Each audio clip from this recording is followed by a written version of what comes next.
I don't know what they're going to show up here. I wish you could see it. It's actually in color, but there are all these wonderful illustrations because it's a children's book, or ostensibly a children's book. Little man, music all up and down this street. TJ runs it every day. TJ bounces ball against the sidewalk hard as he can, sending it as high in the sky as he can, and rising to catch it. Sometimes he misses and has to roll into the street. A couple of times a car almost run him over. That ain't nothing. He going to be a bigger star than Hank Aaron one of these days. As soon as he get a little bit older, he going to jump the roofs. He hears Mr. Man's record player from the basement. Mr. Man is the janitor. He collect the garbage cans. TJ always stumbling into the garbage cans because they on the first floor right next to where Miss Beanpole lives. Here we come now, Mr. Man, huffing and puffing with them garbage cans, setting them on the sidewalk. He try to act like he don't see TJ. He always try to act like he mean. He ain't mean, but he getting pretty old. TJ mama say he got to be about 37. He about the color of chocolate cake without no icing on it. Except when he grin, but he don't hardly never grin, except at TJ. And sometimes he act like he don't see him. But TJ know he see him all the time, even when he look like he ain't looking. And he even grin at WT and Blinky too, when he act like he see them. He a real nice man.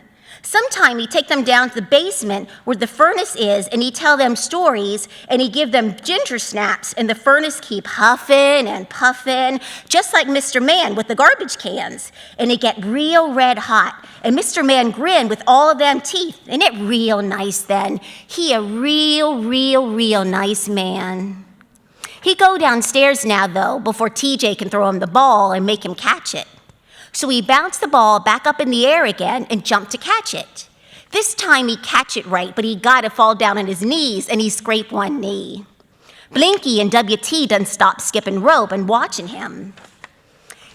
TJ don't look at them. He look at his knee. He don't want his mama to get worried. It's not too bad. It bleeding just a little bit. He spit on it and rub it and stand up. It ain't nothing at all. But Blinky, she just looking from across the street. Them eyeglasses blinking just like the sun was hitting you in the eye. TJ don't know why she all the time got them glasses on.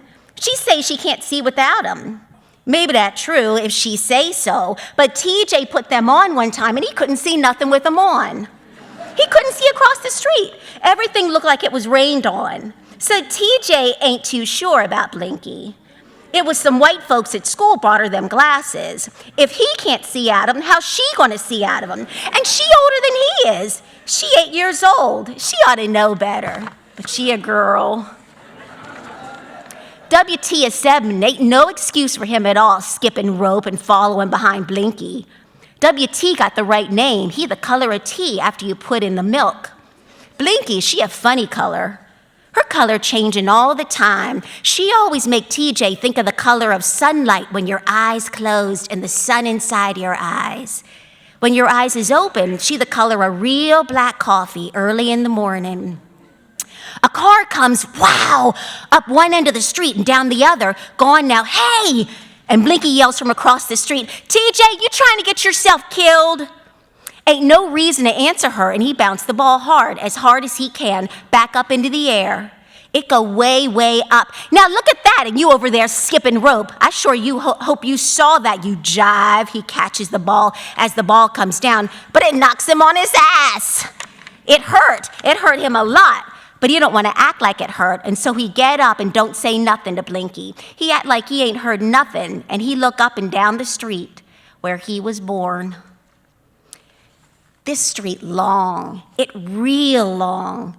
It a little like the street in the movies or the TV when the cars come from that end of the street, and then they come from the other end of the street. And the man they come to get, he in one of the houses, or he on the fire escape, or he on the roof, and he see they come for him, and he see the cop cars at that end, and he see the cop cars at the other end. And then he don't know what to do. He can't go nowhere. And he's sweating, And the cops come out their cars, and they got their guns, and they start coming down the street. Some of them come from that end, and some of them come from the other end. They don't know exactly where the man is, but they know he's somewhere in this street. TJ lived almost smack in the middle of the block. If they come down from that end, the way he facing now, well, then the man might be in Walter's Bar and Grill on this side of the street, or he might be in the tailor shop on the other side of the street. If he ain't in neither of them places, and the cops keep coming real slow and careful down this long street with their guns out, then he might be in the record store on this side of the street, or he might be in the house on the other side of the street.